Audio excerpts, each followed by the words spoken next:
Hi.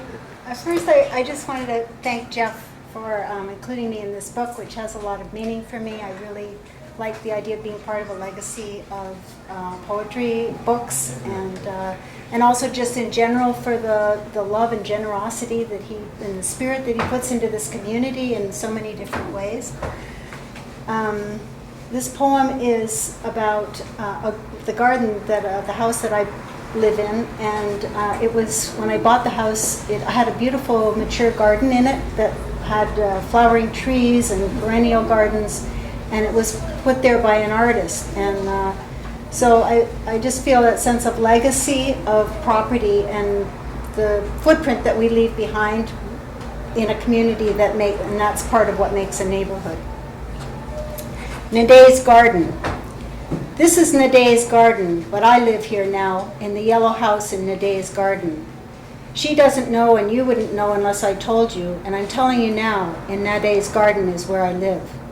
In Nadé's garden, on a blanket under the bower of a 50-year-old box elder, is where Joy and Colin had their first kiss, and now they kiss up the hill where they live in the music of Dumble Hinton House.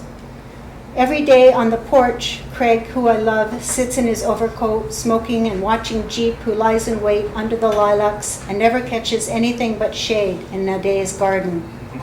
On a warm summer night, over the back fence by the apple tree, you can hear John playing drums in the studio, surrounded by his paintings, larger than life.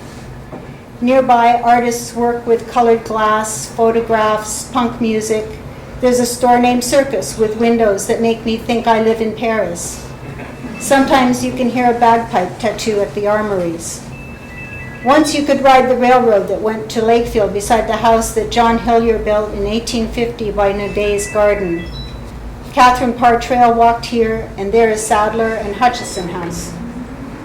And 10,000 years before that, the people built camps on the Otonabee shores near Nadé's garden. You can't make a garden like this in a day.